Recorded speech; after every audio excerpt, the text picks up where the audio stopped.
Live from the Washington, D.C. area, it's the Inside Scoop, EmeraldPlanet. All the ecology news that our viewers want to know. Now, here's your host, Executive Director of the EmeraldPlanet, Dr. Sam Lee Hancock. Hello, and thank you for being with us on the EmeraldPlanet, as coming to you from Washington, D.C. in the United States, as we look around the globe in 140 different nations, looking for those best practices, the technologies, the services, the products, and the people that are making a difference in the 21st century. I'm Dr. Sam Hancock, President and Executive Director of the EmeraldPlanet, and we're really glad to have you with us on a weekly basis as we bring you the best of the best practices from around the globe. I have a very outstanding young man sitting beside me, Dr. Lynn Wells. He is the director, a long name here, Lynn, Center for Technology and National Security Policy, National Defense University, but acronym is TIDES. And Lynn, welcome. Thank you very much, Sam. It's great to be back. Glad to have you with us, and it's always a pleasure to see you because every time we get together, there's just new and exciting things going on in your life, and as you reach out to the world with all these new technologies and products, I mean, it's kind of a whiz-bang kind of life that you're leading. It's never dull. That's a good thing. Tell us about TIDES. What is TIDES? So TIDES is a research project within the Department of Defense that's devoted to sustainable support to populations under stress, so post-war, post-disaster, impoverished. And you're really reaching out to those that are greatest in needs, and really at the time when they actually have the need for the technologies or the supplies or the products that really can best address who they are and what they're doing. How do you know that? Well, so TIDES is a knowledge-sharing research project. We don't bend metal. We don't pick winners and losers among companies. We don't do a lot of field operations. We think of ourselves as a catalyst of trying to take people who have problems and hook them up with people who have solutions. So this is one of the various research projects underway within this Center for Technology and National Security Policy. The basic point of TIDES is three principles. We want to leverage global talent. Lynn, just hold on just a second. Let's bring this first slide up here and talk about some of these principles that we have here. And this is really something that's very important, and we actually enlarge this so we can see it. So what are some of the things we're talking about? So the three principles: leveraging global talent and promoting integrated approaches, and then sustained through the private sector. So what the first one means is the heart of TIDES maintains a website, star-tides.net. And although TIDES is a Defense Department research project, anything posted on the TIDES website does not constitute an endorsement nor any commitment for funding, so we can share it with anybody. So this is really an open source. So no matter whether I'm in South Africa, I'm in Denmark, or Russia, or Japan, I have full access to all of this information. Absolutely. And so then the heart of TIDES is a network that runs from Northern Europe to Australasia. That's about 1,500 nodes. It includes things like Dutch NGOs, the Red Cross, universities in Singapore, the Marine Corps. We've tried to make this public-private, whole-of-government, transnational. We call that the TIDES network. Now, you're looking at the public-private. That's most people understand that. What is this whole-of-government that you're discussing? It means not just the Defense Department, it's Department of State, it's USAID. We've been working with FEMA domestically. So we try to get as much as possible as the different agencies of the government. So you're looking at broadly across all agencies within the United States government and then rolling that out so that any governments abroad then would have full access to that, again, through this open architecture you have with the website. Absolutely. And so are the foreign governments and NGOs internationally able to feed into this system, or is that where it's feeding out from the United States? No, they can both draw from and feed into. In fact, we've gotten some of our very best ideas from foreign NGOs and governments. There's a Dutch NGO called ACVO that works on water and sanitation. And their organization of projects and information about water and sanitation is some of the best we've seen anywhere, so we try to leverage what they're doing as much as possible. Now, I know that you do the demonstrations and have these exhibits throughout the year. Or do you also invite these internationals to come and be a part of this as well? Absolutely. The heart of our demonstrations is the first week of every October, which is at the National Defense University, which is in Fort McNair in southwest Washington. The beauty of this, it's an open field. So there's no power, so all communication, and they're very good satellite look angles. So all power has to be brought in, and last year we had 70% of the site powered by portable wind and solar. We had multiple satellite networks up and running off the power grid. Water is being purified out of the Potomac and with portable units. The food is being cooked in solar ovens. So it's not just the kind of thing you'd find in a conference center. It's actually real outside Well, I really think operations. it's fantastic. I've been to some of the demonstrations that you have in the past, and that's why I say it's just really a whiz-bang world that you're in, because, yes, you show up and you see some of these really massive units where, big solar collectors and all that, but then you see these very nice little solar ovens, or you look at these vegetable oil cookers and things like that. It's really neat to see the range and the span and actually the different needs that you're addressing through what it is you're working on. We try to look at 4 broad mission areas for the Department of Defense, but extends to others. One is humanitarian assistance, disaster relief. One is post-war stabilization and reconstruction. One is defense support of civil authorities here within the U.S., and one is building the capacity of partner nations. Well, look at this list here. We have the TIDES network, and it says 1,500 members of this. That's a huge number of organizations, NGOs, governments that are part of this. And, of course, you have just a sampling of this. But what would be some of the other major international organizations that may be a part of what it is that you're doing besides the Dutch group that's working both in water and wastewater treatment? Well, so there are organizations, for example, like Instead, which is an NGO. It's a U.S. NGO, but it's working very much in Southeast Asia. And they're looking at using advanced information technologies. The acronym stands for Innovative Support to Emergencies, Diseases, and Disasters. So they're trying to look at reporting of, say, avian flu from field clinics in Cambodia or Thailand that might show up there much before it would show up in, say, the central data repositories. Right. And that's really a very appropriate name, something like that, too, because it's really covering the broad range of the challenges that people, particularly the 50% of the world's population, almost 3.5 billion people, they're really on the edge of existence almost on a day-to-day basis. And so it looks like much of what you're doing, Lynn, is that you're really inverting that the pyramid and getting at those that are the most vulnerable and trying to actually address some of the issues even before the disaster strikes. So clearly the best time to engage is before the disaster strikes. As someone said, the worst time to exchange business cards is after the disaster. Exactly.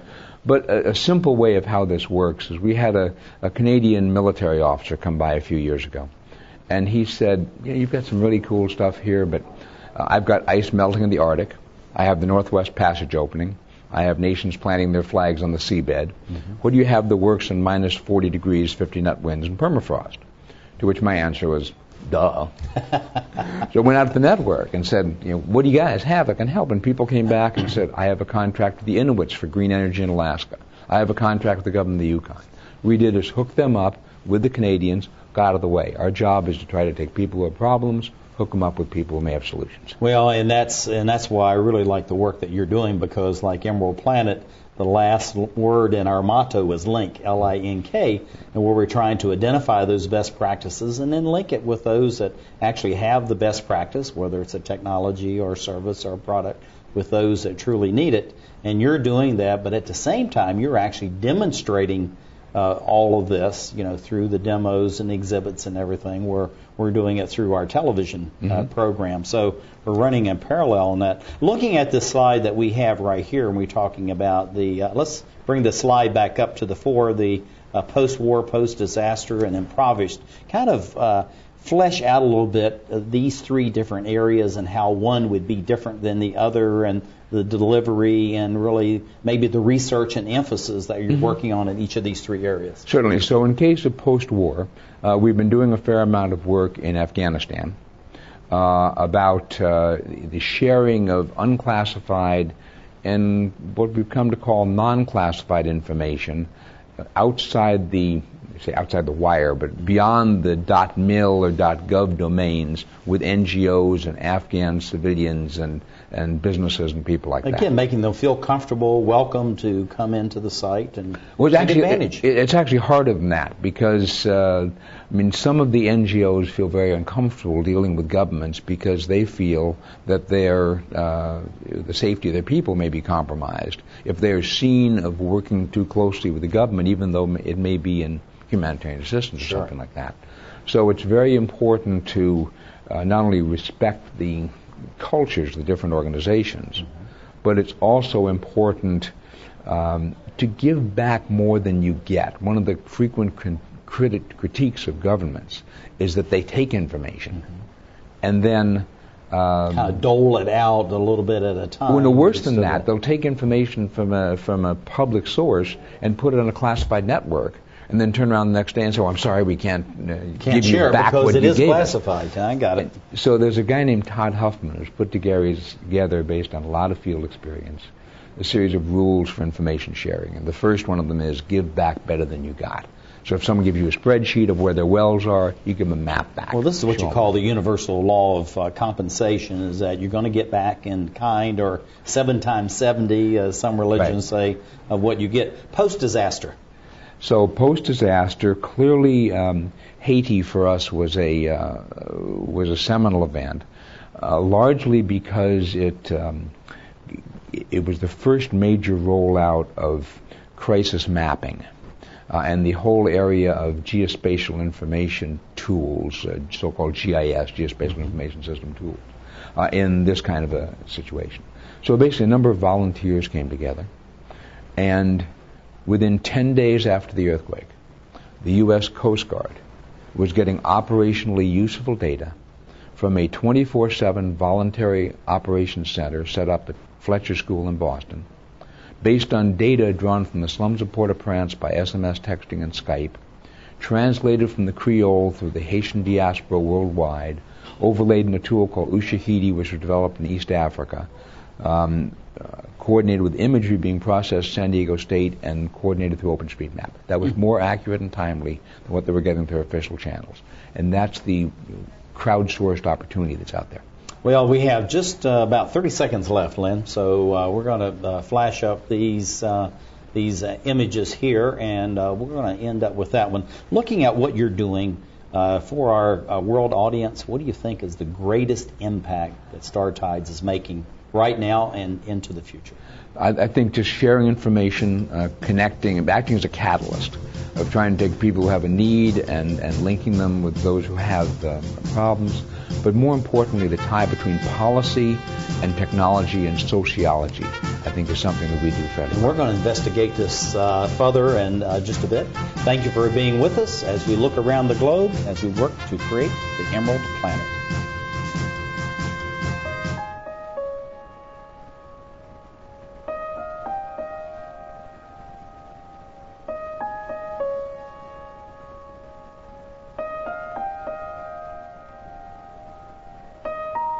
Some dreams are universal. Dreams that inspire us. Multiple sclerosis is a devastating disease that changes lives forever. The National MS Society does more for people with MS than any organization in the world. But we can't do it alone. To get involved, visit us online at nationalmssociety.org. or call 1-800-FIGHT-MS. This is why we're here.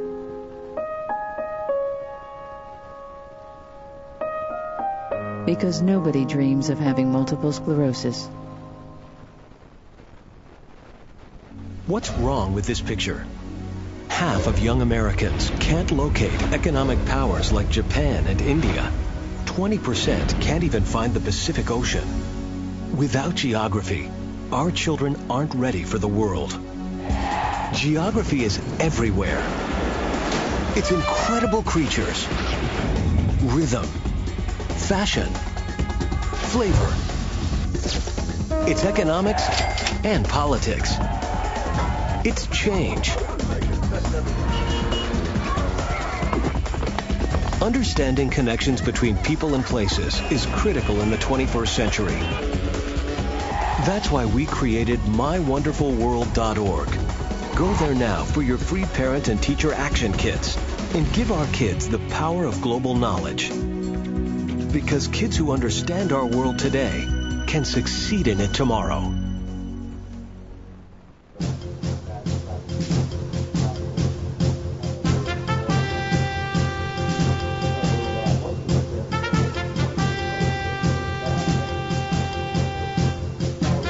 We're back to the Inside Scoop Emerald Planet. Here again, your host, Dr. Sam. Hello and welcome to the Emerald Planet as we look around the globe in 143 different nations looking for those best practices, the technologies, the services, the products, and also the people that are making a difference to the 7 billion souls on the planet. And many people say that as we move through the 21st century that we really have to dampen down expectations, that we really can't meet the total needs of citizens around the globe, and we have to rationalize the natural resources. And we're here to say that through the intellectual discoveries and developments and property is that actually we can address the needs, the modern needs of the 21st century, and actually incorporate all souls on the planet into a better quality of life. And LouElin Dwyer, who is a research analyst with the Center for Technology and National Security Policy, ran out of breath by the time I get to the end of that, LouElin, National Defense University, is really one of those experts working with Dr. Lynn Wells, who we've had on this program a number of times.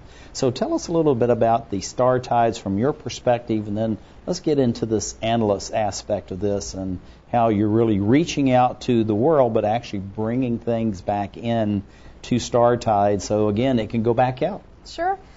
So Star Tides is a knowledge-sharing research project based at the Center for Technology and National Security Policy. That's a long name. There's lots Can't they make that shorter? Too many acronyms, unfortunately. But we're based out of National Defense University. So we are essentially a knowledge repository. So we're sharing information about sustainable solutions for stressed populations. Well, and we have some symbols here behind us, as far as the portable housing, the water, the sanitation.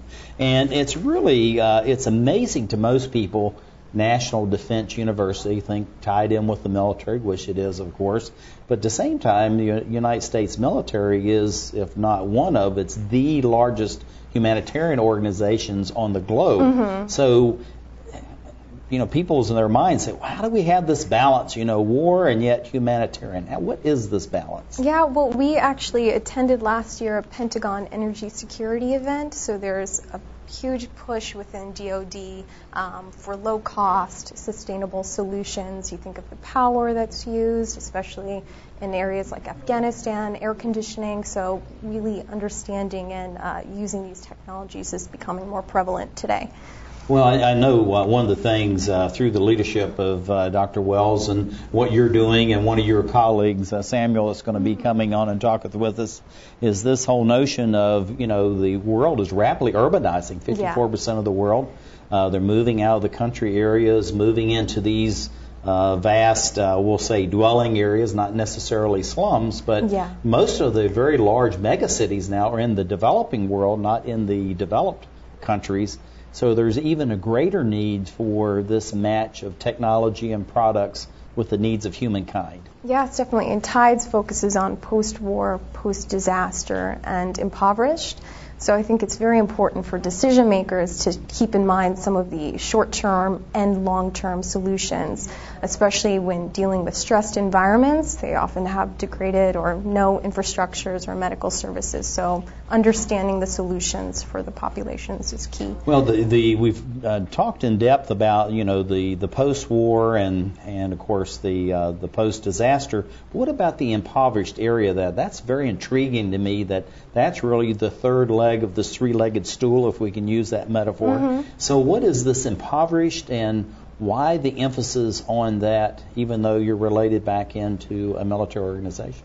So again, kind of just harping back onto the understanding these stressed environments. And so it's really an understanding and how and to just, well, there's match. just the integrated approaches that are needed. For instance, at our annual demo, one of the areas focuses on building partner capacity within Africa. So in that scenario, we showcase low-cost shelter solutions, water filtration that would be suitable for those environments. And also, too, is that we know from the statistics through the World Health Organization, United Nations Development Program, World Bank, is that almost half of the infant and childhood deaths really comes through bad water and and all waterborne diseases because there's not the proper filtration and treatment and all that. So just like these technologies that we have here, but really this really boils down to a lot of this is really about power and energy.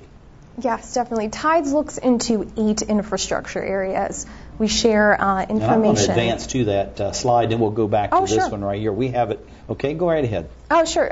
So TIDES focuses on 8 infrastructure areas. We share information about equipment and resources on our website, and within our Star TIDES network that Dr. Wells mentioned, we have civilian technologic subject matter experts within those areas. So for water, we're looking into water pasteurization, desalination, reverse osmosis, and Dr. Wells mentioned this group called ACVO.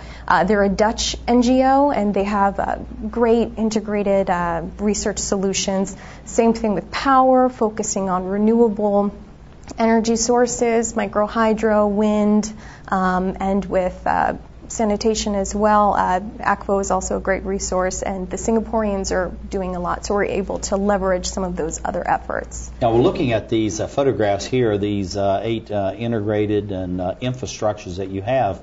I think many times we think about infrastructure only as railroads and seaports and all that. But when you look at this, really we're talking about satellite uplinks and backload scenarios, the portable and totable, as we call it, alternative energy production, very small, maybe even non-powered water filtration. I mean, like just little jerry cans that are 3, 4, 5 liters or up to 5 gallons in size that even kids can handle. So when you look at infrastructure, we're really looking at it, small is beautiful. This old concept of a number of years ago really is coming back to the fore now, is where we really need to miniaturize things, take it to the home, take it to the communities, and not just be dependent on the grid. Oh, no, definitely. And it's also looking at solutions that are culturally appropriate, made with indigenous materials if possible, and like you were saying, sustainable and smaller for families that might have to travel, so it's portable for them.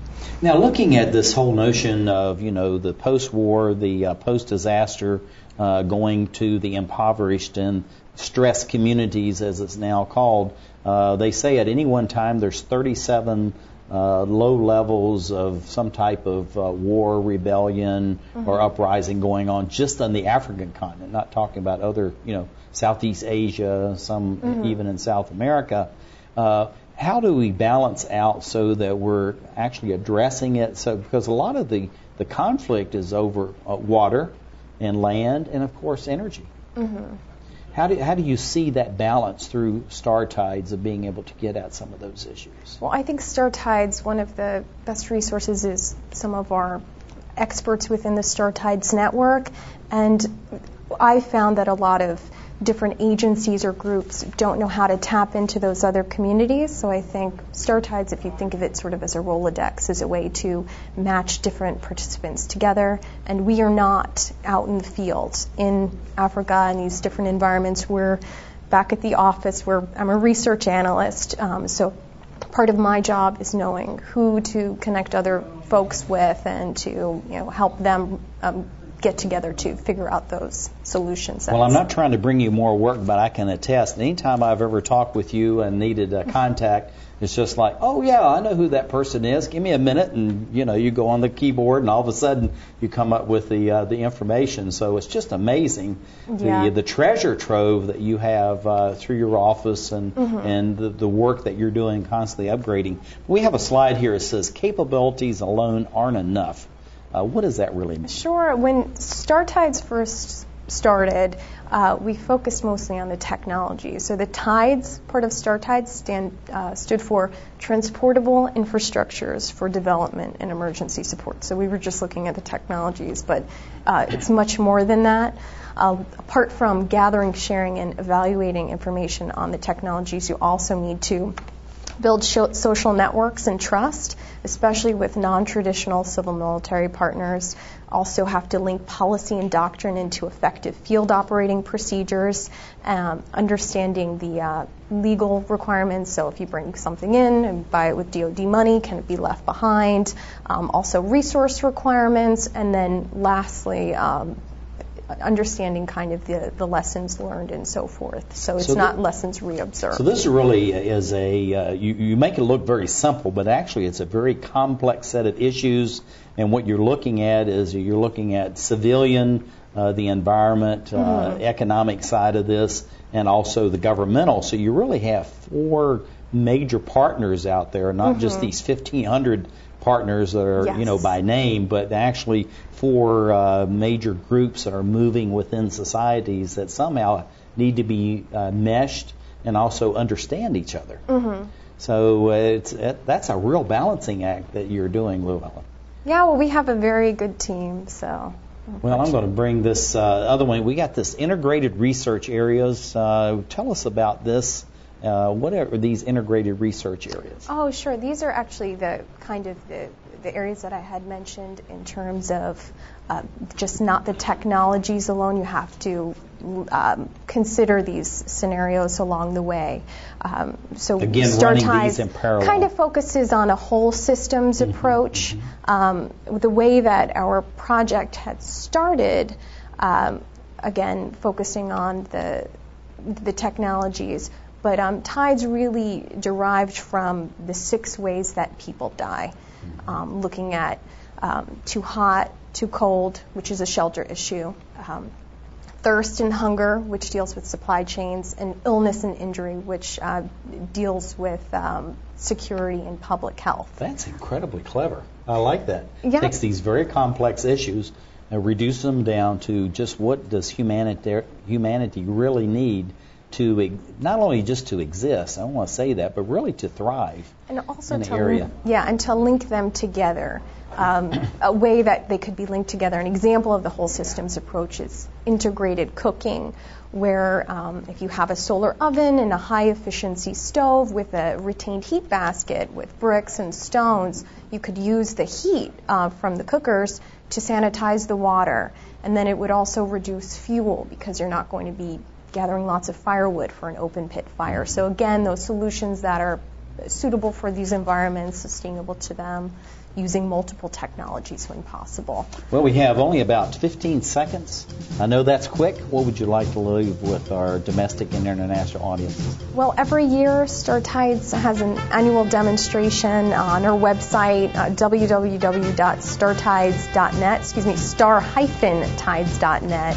We've got more information about that. Well, and thank you for sharing that with us. Thank you for being with us as we create the Emerald Planet. I need a job. Necesito trabajo. I would like to speak English better. Me gustaría hablar inglés mejor. I want to be a U.S. citizen. Quisiera ser ciudadano de los Estados Unidos. For over 35 years, Por más de 35 años, the Hispanic Committee of Virginia has been serving our community. el Comité Hispano de Virginia ha estado sirviendo a nuestra comunidad. Job training and placement, Capacitación, ayuda para conseguir trabajo, education for children and adults, educación para niños y adultos, immigration, naturalization, and medical referrals ayuda para los procesos de inmigración y naturalización y orientación sobre médicos are a small part of what we do. son solo una pequeña parte de lo que hacemos. For help, information, or to volunteer, Para ayuda, información o para ofrecerse como voluntario, contact the Hispanic Committee of Virginia, comuníquese con el Comité Hispano de Virginia, helping everyone participate more fully in American society. ayudando a todos a participar plenamente en la sociedad norteamericana.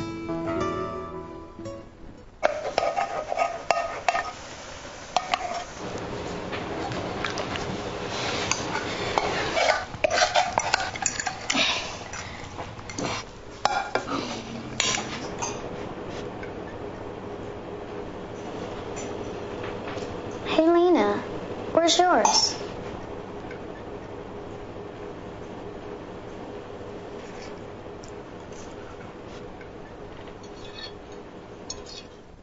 Would you notice if you were missing half your kidney function? According to the National Kidney Foundation, 20 million people have chronic kidney disease, and 20 million more may be at risk and not even know it. Anyone with high blood pressure, diabetes, or family history of chronic kidney disease is at risk.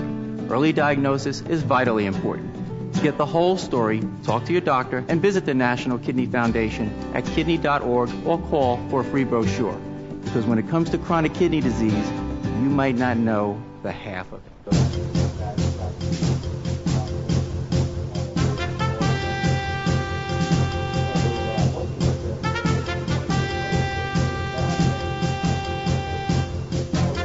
We're back to the Inside Scoop Emerald Planet.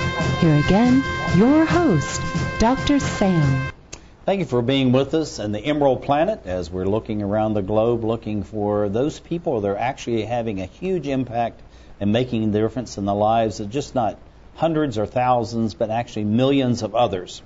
It takes a mighty organization to be able to do that, to actually back up their claim, and to actually be moving forward in the future as we move through the 21st century to say that, yes, we really are making a difference. One of those organizations is in Washington, D.C., where the Emerald Planet is located. And what they're looking at are the very best practices, the technologies, the services, the products that can be used. Not only that can be used, but are readily available. Many of these things are off the shelf, as they say, that are available to most societies. And if not, this particular organization that's being represented here by Samuel Bendett, who is a research analyst with the Center of Technology and National Security Policy at the National Defense University, is really looking at how do we take these things. And Samuel, this is really a mighty work that you're a part of, and then really diffuse this throughout the entire globe. Tell us about this diffusion process and why that's really so important. Well, we are part of a large network of about 1,500 different individuals, organizations, companies, organizations that are government, non-government, public, and private, who are part of the general humanitarian assistance disaster relief effort. And what we try to do is we try to essentially take information to them and get information from them that we can then give to those organizations that do the work on the ground. So this is really a two-way street. So Absolutely. Even though you're Absolutely. a government organization sitting in Washington, D.C., you truly are international and you truly are open to bring in this information and to also to accept research no matter where it is around the globe and make that part of the data bank, the database that you have. So how do you really reach out to these organizations? And we'll get into some of these real-world examples here so that people not only think they can share, but they really do want to share. Well, we run a series of experiments, for example, called Relief, Research and Experimentation for Local and International Emergency and First Responders. I want you to say that one again, because that's Sure. a mouthful. Sure. It's Relief for short. Research and Experimentation for Local and International Emergency and First Responders. And those are a series of field experiments run in partnership with the Naval Postgraduate School out in California and National Defense University. We bring together individuals from the government and non-governmental and the private sectors to essentially not just start a conversation on the solutions that have to be done, but maybe experiment on some of the technical aspects of those solutions as well. Because I think this is one of the areas that many people, particularly if they're really trying to promote or sell a product, they're saying, hey, this is the greatest thing in the last 200 years. And nobody really, in many cases, knows whether that's the answer to the solutions for, water filtration or wastewater treatment or food security and food production. So as I understand it, Sam, what you're trying to do then is to identify those, bring it in, put it back out among this very vast network you have, which is truly international, and Correct. say, what do you know about this? Can you experiment? Can you break it? Try it? Can you actually break it? Yeah. Because once it goes out in the field, it has to work. Yeah. Or once it goes out in the field and it fails, it's going to affect a lot of people. So some of what we do is essentially trying to not just experiment, but see if a given product or service actually breaks under pressure, and then we can build on that. Well, I'm going to say this. One of our production assistants for the television program, works with a company called Apple, which you've probably heard of. Sure. And they've really expanded, their outreach. And I said, how'd you do that? He said, drop it. And the fact is that you really can drop these things, and people say, oh my gosh, you really can't, and it survived. And you're doing the very same thing with all different kinds of technologies, is that you're allowing people to really bring it in, look at it, turn it upside down, absolutely, move it about, and drop it. Most importantly, it's a partnership. So we cooperate with Naval Postgraduate School. We cooperate with other government agencies, non-government agencies. It's a completely shared effort.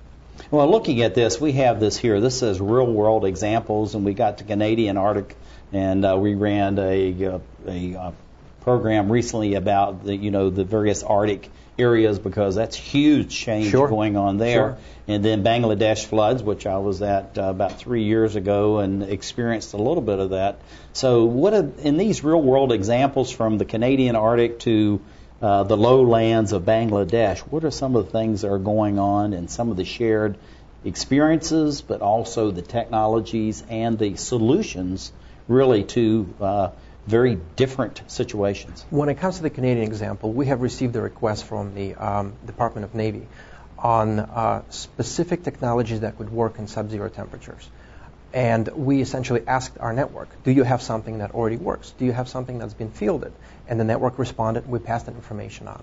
When it comes to Bangladesh, we knew that a cyclone was essentially going to dump a lot of salt water into the freshwater estuary of the Bengal River, and that would result in cholera. So what we had to do was map out the saltwater intrusion boundary into the Bengal River Delta, so that we could give heads up to 7 days to the doctors and the organizations on the ground.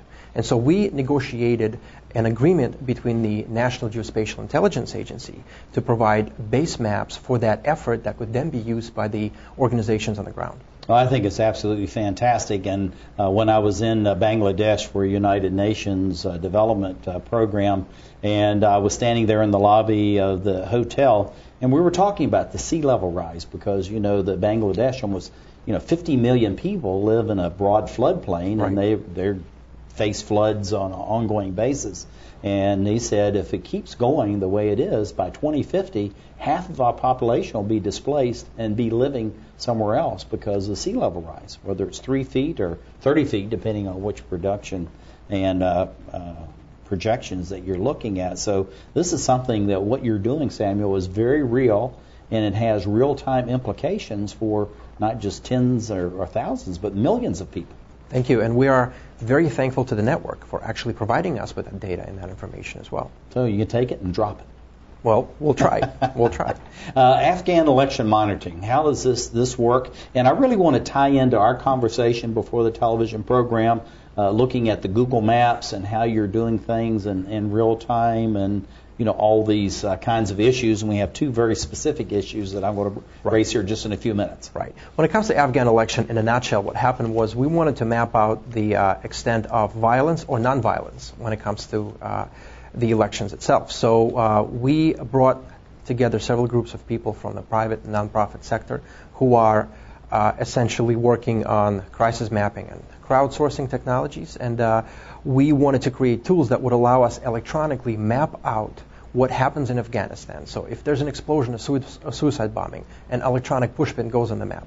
If an election goes peacefully in some region, we wanted to map that out somehow. Now this crisis mapping. Correct. So mapping out a crisis, the extent of the crisis, the development of a crisis, before, while it happens, and after it happens. So what you're looking at then, Sam, you're looking at historical trends, trying to predict not only the impacts, but also the reactions, and then maybe what is the best scenario for a reaction to whatever it may be. Or whether in the it's simple, a drought or exactly, a bombing or an overturned tanker. Or in the simplest terms, essentially making it shown to not just the people who are supposed to work on the issues, but to all others who can contribute.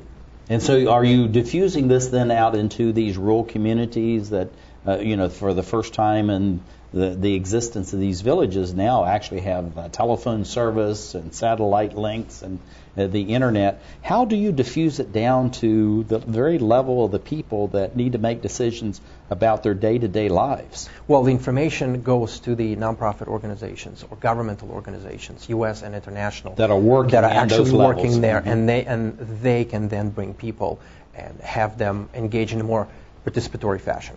Well, looking at this also, too, this crowdsourcing, this is very intriguing to me because you think of crowdsourcing as that you're out following people around and all that, and really crowdsourcing doesn't mean that at all, as I understand it from you. Exactly. What is crowdsourcing, and why is it important? It's a new term, which means that people in general, at any given basis, are going to generate information and put it out there on the internet. For example, this program will go live at some point, and it will join the crowd in creating and generating information. So as more and more people essentially become more easier acquainted with the internet or IT technologies, they're going to generate information. They're going to post something, they're going to write something.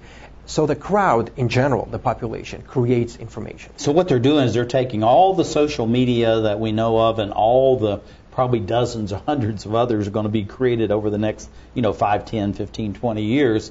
And actually then you're going to aggregate this as you're moving the tweets and the But Facebooks you extract only what you need, right? You extract only what you need. So you don't control the crowd. You cannot control the crowd. But the crowd is going to generate information. So what we have now is the next step in the evolution of IT technologies is how do we take that disparate information and use it for good purposes? Well, looking at this map here of Libya, and of course, very dire situations on the ground there. And that's going to continue for many years to come as all this is sorted out as we go from, in a sense, we're going from post-war and post-disaster, because a war is a disaster, into where you're actually dealing with real human beings. How is this mapping and this crowdsourcing actually affecting now so that in 2, 3, 4 years that you're already beyond what it is, or the crisis of today? This is a very unique example because the United Nations Office of Humanitarian Assistance approached volunteer communities that do crisis mapping in asking them to essentially provide information on an electronic map on what happens in Libya on the ground on an hourly basis.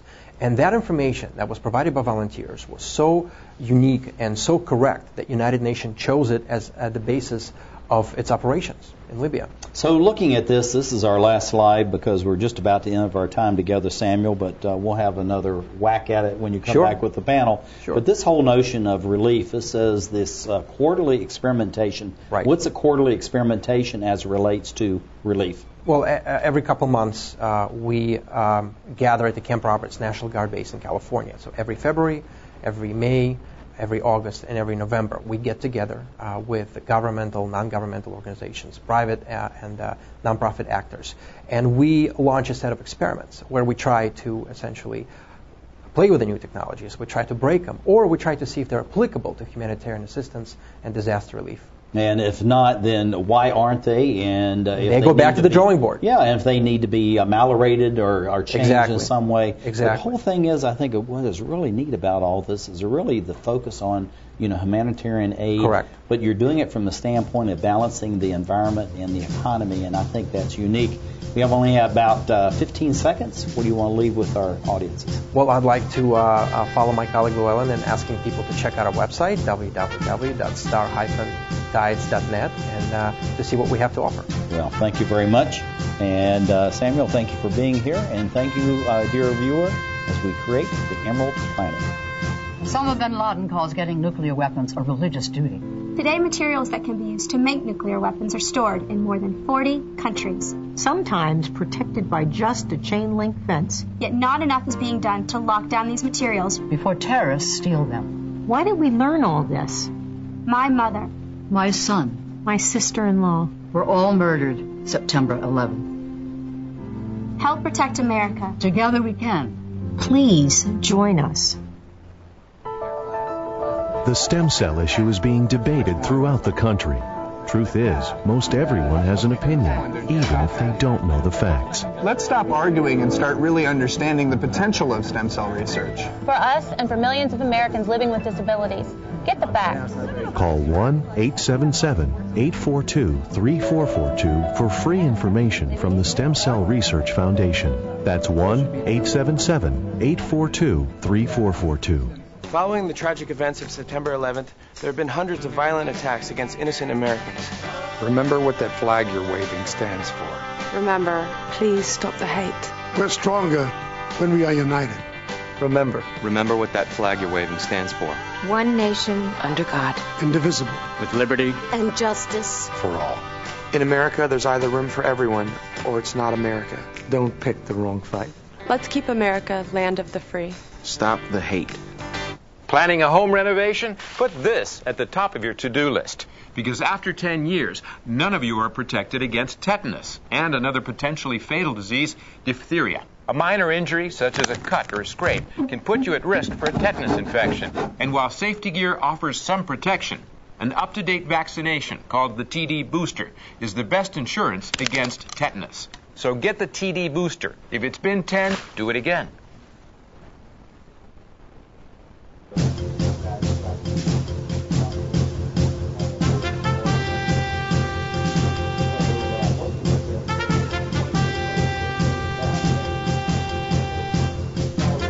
We're back to the Inside Scoop Emerald Planet. Here again, your host, Dr. Sam. Hello and welcome back to the Emerald Planet as we come to you from Washington, D.C. I'm Dr. Sam Hancock, the President, Executive Director of the organization, as we're looking around the globe trying to find those best practices and the people that are making a difference. And we have three individuals with us, and I'm going to be very quick in introducing them. Dr. Lynn Wells, II, who is a Director of the Center of Technology of the National Security Policy. LouElin Dwyer, who's a research analyst, and then Samuel Bendett, who is a research analyst, and all of these are with the National Defense University. And Lynn, I'm going to kick off with you. Looking at this whole notion of the star tides, how is it perceived and what you're doing, because you're trying to bring so many different organizations, 1,500 by actual count, and you're trying to expand that, I know, day to day. And how do other agencies look at this with this guy that's coming in and trying to gather all these people together and make them work together? Well, so some have been very enthusiastic. Others have been, as you might expect, less enthusiastic. And my general approach has been, how can I make you neutral? You don't have to love us, but what can we do to demonstrate value to you that would possibly enlist you as an ally? And so that's been successful on a number of occasions of people who sort of pushed back when we first started, saying defense has no role in this kind of business, why are you doing it, to actually being active partners. Well, looking at this whole thing, and LouElin, you came up with something I just thought was fantastic. You took these very complex notions and boiled them down to six very simple ways of addressing the needs of humankind. And what are those six nominations that you brought up with, and how are they actually used to bring about change, but also comfort to people that really are under stress? Sure. That's the 6 ways that people die. It's a model developed by the Hexier Project. That's a very negative thing to get at something that's very positive, and that's why I wanted to go back to that. Sure. So for the first 2 items, there's 6 ways. It's thirst, hunger, too hot, too cold, and illness and injury. So thirst and hunger can be addressed by supply chains, and illness and injury is a public health, medicine, and security, and for too hot, too cold, that's shelter. So with Star Tides, we look at integrating multiple technologies through the whole systems approach, and that was the example I had listed, sort of about the integrated cooking. And also going back to those 8 infrastructures that you're using. And I really like that because, again, as we talked about earlier, we're looking at infrastructures as, airports and seaports and all those things, but it could be something as small as a alternative power driven cell tower or something like that. And that's really critical in most of the populations on the Earth, Lynn. That's what they really need. I want to bring up this first slide we have here. Samuel, if you'll look at that, and this leveraging global talent and collaborating widely and sustainability. Tell us about those 3 and how, as a research analyst, are you trying to get at those on a day-to-day basis through the Star Prides program? Well, essentially, as we have mentioned, there are a lot of organizations working in the humanitarian assistance disaster relief field. We want to make sure that information is shared widely. Somebody may have a solution for somebody who may not be aware of that. So Star Tides tries to essentially make sure that this information gets passed to the people who need it the most.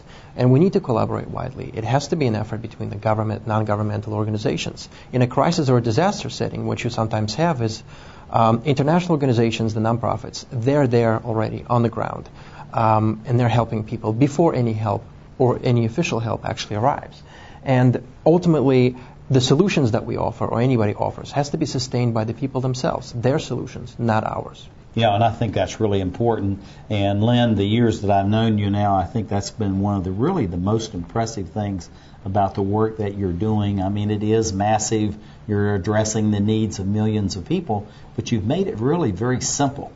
And tell us about why you try to make it so simple so that people really want to collaborate and not look upon you as being something that's competing for their resources, but actually you're expanding and augmenting to their resources. So I think the basic fact that we're a knowledge-sharing project, and we're not picking winners and losers among companies, we're not trying to essentially do a lot of field work ourselves, just trying to connect things, is a benefit here. I'd also like to piggyback on something LouElin said about the Hexayear project. There's a fellow named Bendett Gupta now living in Ireland who's been one of the sort of mentors or thought leaders behind the process from the beginning. So this model of too hot, too cold, hunger, thirst, illness, injury stems from Bendett's thinking. So I think the point we've been trying to make is on this simplicity. If there's a bright, shiny object that looks great here in one of the demonstrations in the U.S., but a few months after we deploy it, it's inoperative in the field, we wasted our time and money and raised the people's expectations. So how can we keep the thinking from the beginning on the needs of local populations in their worlds with their resources, so they're not always dependent on some government or aid or whatever, that they can do it themselves? And that's been an organizing principle. Well, LouElin, I think this is something in the conversations we've had before, and actually we've chatted at some of the demonstrations and other international organizations where you're trying to share some of these technologies. But this whole notion of sustainability, I know this is something that's near and dear to Dr. Lynn Wells sitting right beside me, but how does this carry over to yourself and other members of the staff and volunteers as far as how do you really know that this is sustainable and it's going to work, as Lynn was saying, beyond a couple of months, and it's going to be there for a long-term basis, actually to meet the needs of the people that truly need it?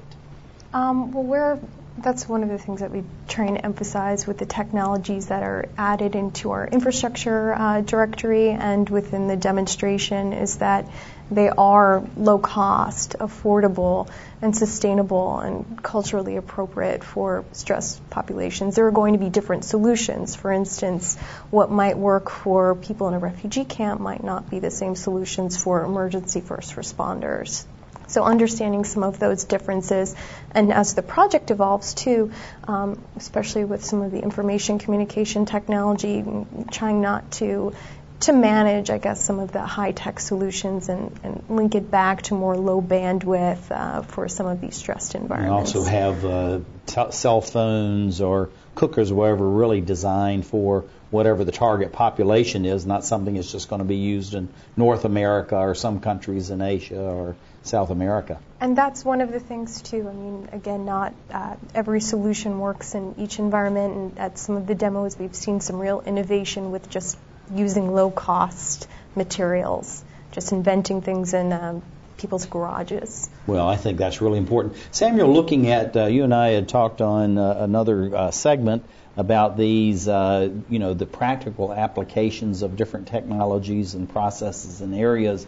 This whole notion of culturally appropriate, what does that really mean? Does it mean that what we're going to use in Canada, the United States, or Japan is, we're not going to let other people in the developing world have it, or is it to make things that they really are appropriate for whatever the receiving society is? Right. It ultimately goes back to the idea that whatever we deliver, whatever we field, and whatever is fielded by international organizations has to work at the local level. So the locals must be knowledgeable or should be quickly educated with how to operate certain systems. So we cannot deploy something that's very complicated or something that's going to break down. Educating the local population in how to then use these humanitarian assistance and disaster relief technologies is key. And the design for all of them has been driven by simplicity. So using culturally appropriate technologies is essentially keep it simple and keep it logical. Lynn, looking at this notion of what is a STEM education, this is a new one. I have not familiar with this acronym. What is STEM education, and then how does the Star Tides principles and the activities that you've been involved with relate to this STEM education? So STEM stands for Science, Technology, Engineering, Mathematics. And the basic premise is that the U.S. needs a more STEM literate workforce going forward to the future. So there are a number of activities that some are robotics competitions, some are high-end science fairs.